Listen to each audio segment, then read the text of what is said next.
Hello you, how we doing folks? It's Sunday night again and we're here with Tom Baker to drive you around the bend. It's season 7, story number 1, The Sons of Kaldor. Andrew Smith's sequel, well somewhat of a sequel to The Robots of Death. Second sequel by Big Finish to that particular story as we had Sylvester McCoy in Robophobia. But this one explores the age-old question of what happens when a robot tends to think for itself and becomes more humanised. Well, we're about to find out, but before we find out, let's find out who's here this evening. Joining us from Mass, it's Sue. How are we doing, Sue? Great. Good. Okay, that's sweet with Sue. Good to see you. Alifa Corpus Christi is a beer that must be feared. Texas Tim Wells. Timbo, how goes it, man? Yeah. So one-word answers a day. Philip, give me something more than a one-word answer. Evening. Holy crap. He has the thunder. He's from down under. AJ? Alive and kicking. Oh, that's free. That's a start. Another from NYC. It's Mr. Will Medina. How's it going, Will? Hey, how you doing, everybody? Finally a sentence. Yes, so, the Sons of Kaldor, guys. Tom Baker and Lou Jameson back in the saddle. John Leeson gets another day off here. His canines locked in the cupboard again, we presume, because it was just that time period. And as we alluded to, we have a sequel to The Robots of Death. So, what do we think of this? Opening thoughts.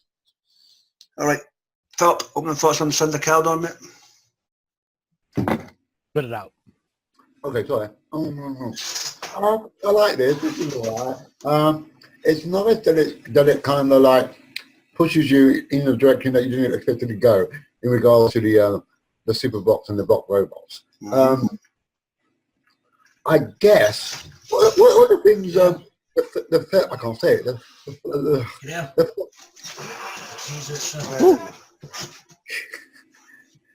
The Ferrolin or the Feathering, what they I wasn't quite sure what they were. I couldn't quite grasp what they were. Were they like human attackers against the robots? The cells. They were like hawks. Okay. They were like big Wookiees, man. Whenever you're done, Phil, go to Will next. Okay. So I was trying to get a hanger on the Ferrolin, but as you said, they're big Wookiees. So there you go. But like I said, I did like the idea that the robots began to get their self-aware and self-soul, and that they just simply wanted to be accepted as individuals rather than machines. So I like that aspect of the story. It wasn't up to much, but it will do for me for now. Will, how about you? All right, Phil. I think it was a good story. Considering, like we said in the beginning, like this. So, can we really say it's a sequel to Robots? Because, like earlier, like Philip, like Graham said, there is that Robophobia, and then that other novel. Phil, what was the name of it? The Fourth Doctor dealing with them again. Corpse Marker. Thank you, Corpse Marker. So that was considering this one just is completely different from those. It stood out pretty good. Like Phil said, you know the robots you say have an awakening that they're aware of who they are, how they see people, how they see everything around them. Considering one of them he did a lot of drawings on the wall like that. You see them like that. None of them wanted to kill anybody, so they don't. That really stood out right there because considering what happened with the robots of death like that. So that really stood out real good. Yeah, even though some of the other humans came out after the second, you could say the second, like near the ending of the first and the beginning of the second, like that, they came in like that. They played their roles pretty good. You know, one of them did not like the robots. He wanted to kill them all without even questioning anything. And of course, the woman captain or lieutenant like that, she wasn't aware that she was sleeping much longer than anticipated. But luckily, the doctor was able to bring her in and help time with the doctor. She learned what was going on like that. So she ended up being on the doctor's side and wanted to help the robots. It started out pretty good considering, like Graham said, it's under an hour like that, and it was a great story. All right, mate. The commander was Commander 1, played by? She was played by Martha Cope. There you go. She was also in Chris Eccleston's story, Bad Wolf. That's the She was the one that was plugged into the stuff, right? yeah, all the Yeah. wires. Yes. So there you go. Chris Eccleston's penultimate episode. It's good old number 9. So there you go. Timbo, opening thoughts, mate? It wasn't bad. I thought it was kind of by the numbers. It wasn't a really bad story. I mean, it was pretty good. Tom and Lou, as always, are fine. Yep. The guest cast was fine, but I just found the whole thing kind of unremarkable. I don't know why. It's not a bad story, and Andrew Smith is a very good writer for Big Finish. So I mean, I'm not trying to say that it wasn't enjoyable. It just felt kind of it's kind of there to me. All right. Fair enough. Can't all be singers, folks. Sure. How about you? Opening thoughts? Well, I liked the sort of Asimov state that they reached, like that whole bicentennial man, where they become self-aware and then they begin to have like a social movement towards citizenship or whatever. They were fighting the other. They were being fought by the other inhabitants of the world, Kaldor. the Sons of Kaldor, yeah. And that was they were sort of hunted like prey, and so that was interesting, and I enjoyed it. It was really amazing. Leela was fleshed out really well, and so was the doctor, and his response was great, and so yeah, it was a great story. I'll go with Oakley. AJ, what's your mate? Yeah, for me, I like this story because it sort of feels like, the story of Spartacus. I'm Spartacus. With the Vox and their uprising against their human suppressors and all that, or repressors, sorry. And I just love that whole, the lower class coming up against the higher ups, because Kaldor felt like kind of ancient Rome. How it was it reached its peak and then it just started slowly to taper off because they got lazy and all that. That's what it felt like in the story when they were talking about Kaldor. So I like the whole idea of them uprising, but I also, one thing the Doctor didn't really get angry about when they were going to kill all the Vox was because they were becoming self-aware. Technically, they were becoming a new life form, so he was going to kill off a whole new species. So, you know how the Doctor is with genocide and all that. Yeah, that's a good point. For me, it was decent, but I'm inclined to agree with Tim somewhat on this. I prefer robophobia. The robots seem to do a hell of a lot. Granted, I see Sue's point of view with the whole bicentennial man symmetry, with the whole, they're getting in their own consciousness, but the villain of the piece was just kind of, it was like the head of an angry mob. There really wasn't much to him. What was his name? Was it Tatch? Which one? The villain. Oh, Raymond Tate, or Tate, whatever. Taste, Oliver, yeah. He's played by Oliver Dimsdale. Yeah. There wasn't really much to Taste. I mean, he was at the head of an angry mob with a bunch of guns that just couldn't stand robots, had a prejudice against robots. Kind of weak, if you ask me. Yeah, we didn't really get a reason like why his prejudice was like that. Yeah, I mean, granted, it's probably something that's happened in the past. But what? Wasn't it just that they were hunting? No, they had won the dispute. There's a civil war. Yeah, they'd won. Yeah, their side won, and so they were just out getting rid of all the robots because they've decided that society they're not good for their society.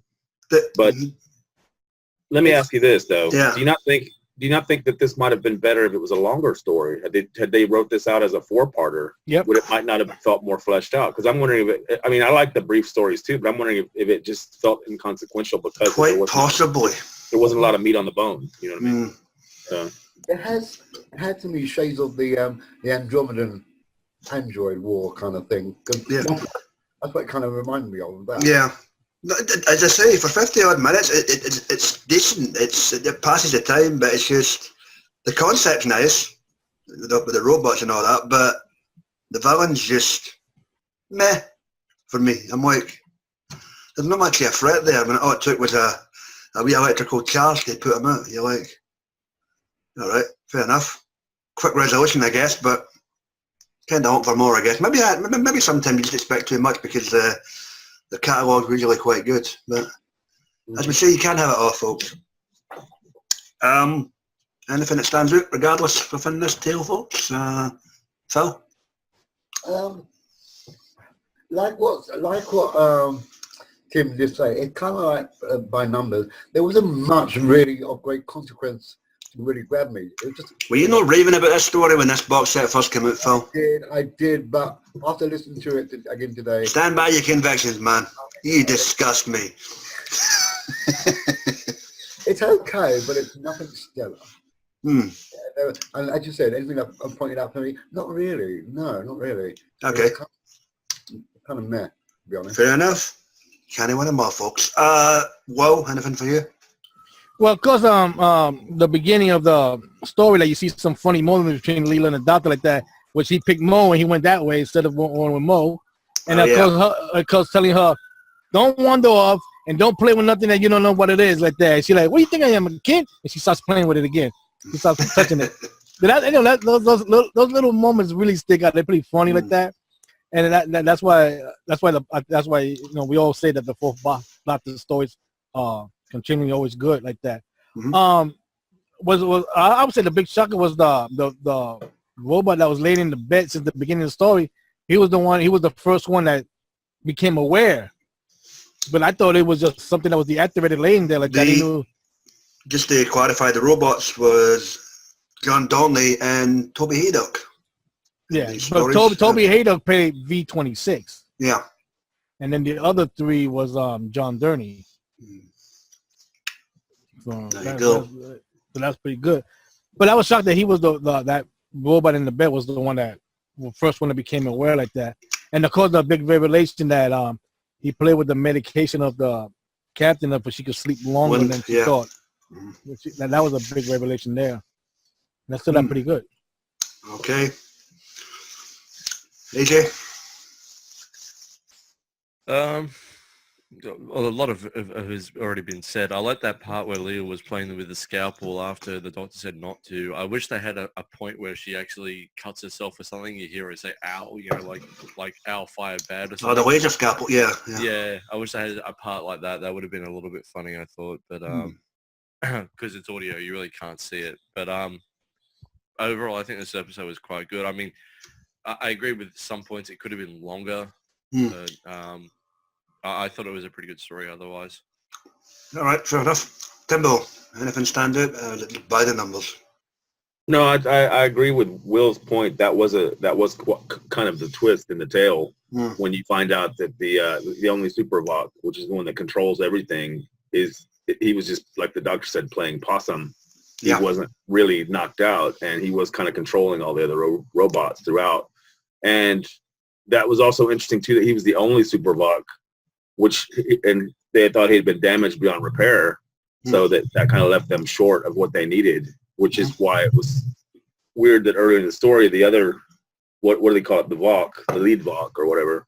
V-26, the one he thinks he kept arguing with the captain and telling her, no, I'm not going to do what you say. And I thought that was a pretty cool part of the story.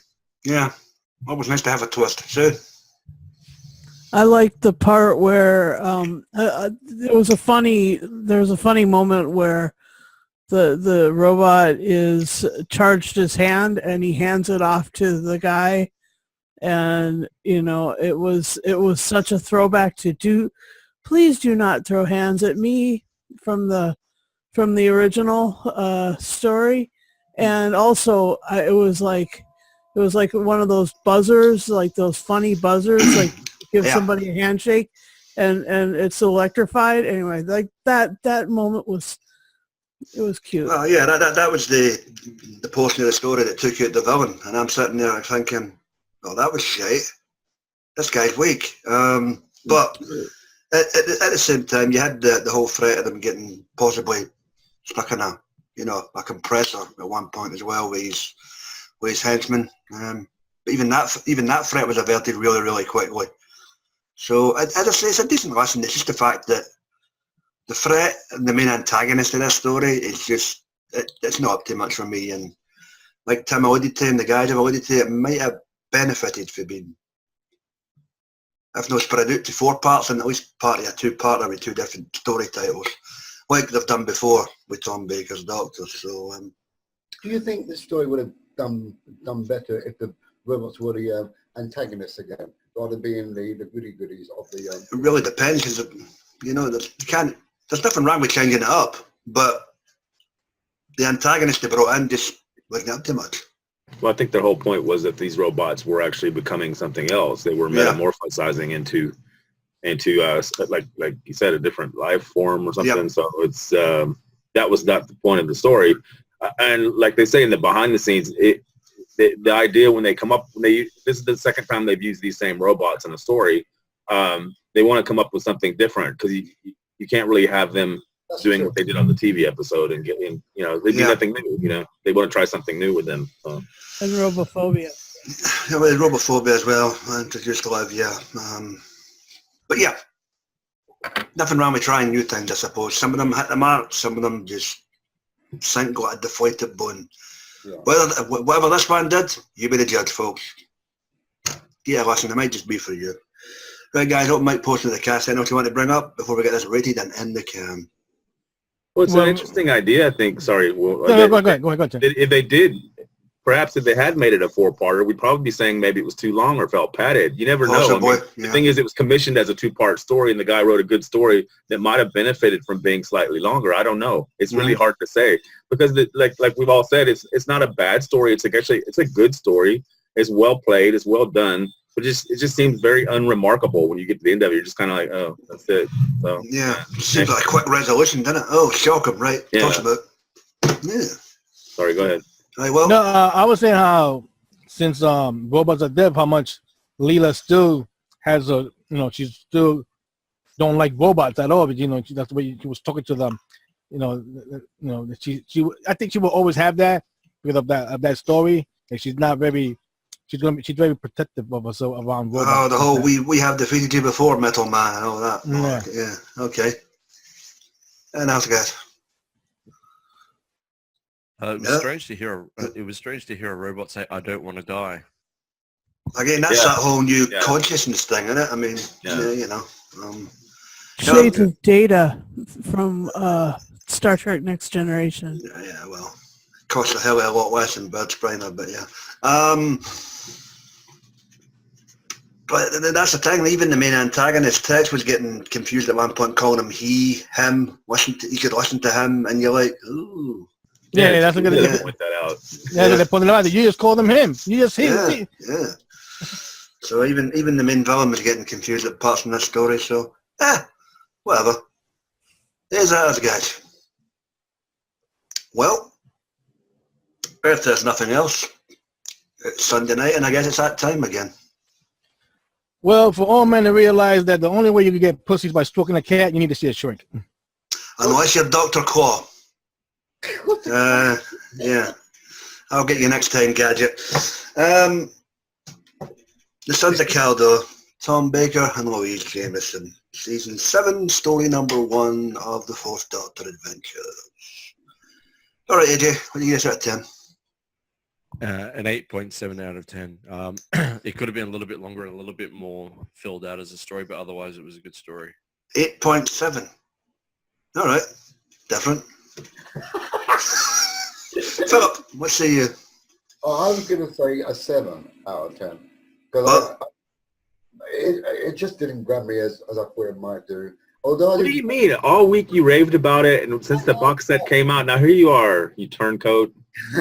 Stand by your convictions, fool. Hold on, which way is the wind blowing? Let me see. Okay, 7. Maybe on the second hearing, I just thought, nah. Has Mary Poppins arrived yet? Yeah. You're really exercising that woman's prerogative, Phil. So what? You're getting at 7, Phil? Yeah, 7. Not very 7? Fair enough. The way you were talking there, I thought you were going to change it. That's how I was confused. 7 for Phil. All right, Tim. What do you admit? I'm going to give it an 8. It's a very good, very well made adventure from Big Finish, but it's just it's lacking something. Mm-hmm. It gets an 8 from me. There's something missing. Yeah. Sue, what say you? I'll give it an 8 robot laws out of 10. All right. 8 out of 10. All right, well, what did NYC say, mate? What do you reckon? It could have been a little bit more longer because to get a stronger story, but I'm going to give it an 8.3 out of 10. So, Where are these numbers coming from? Yeah, don't worry about it, man. 8.3. Yeah, don't worry about it. All right. It's still good. I still like to listen to it. Well, that averages his vote with AJ's, and you get an 8.5. So. Well, there you go. Yeah, okay. Yeah, I've got this. And for me, what the hell? I'll go a tad higher than Philip. I'll be a bit more generous. I'll give it a 7.5. Again, as Tim alluded to, it just seems to be missing something.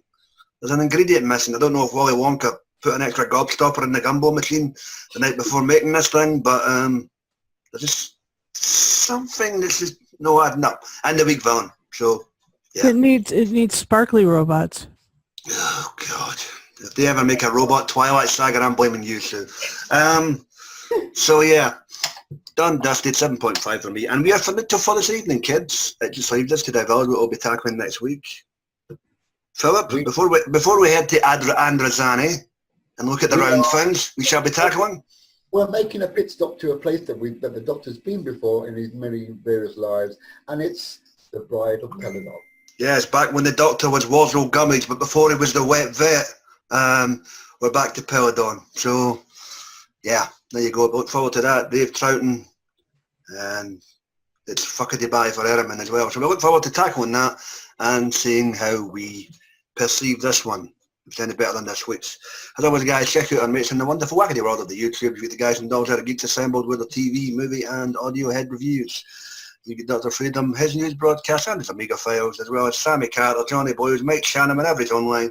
Like, share, comment, subscribe, like the other day. Thumbs up, thumbs down. And for the 4 or 5 of you that watch this thing, we appreciate it. We're getting the hell on out of here. It's Sunday night. It's time for beer. Have a good week, folks. Indeed.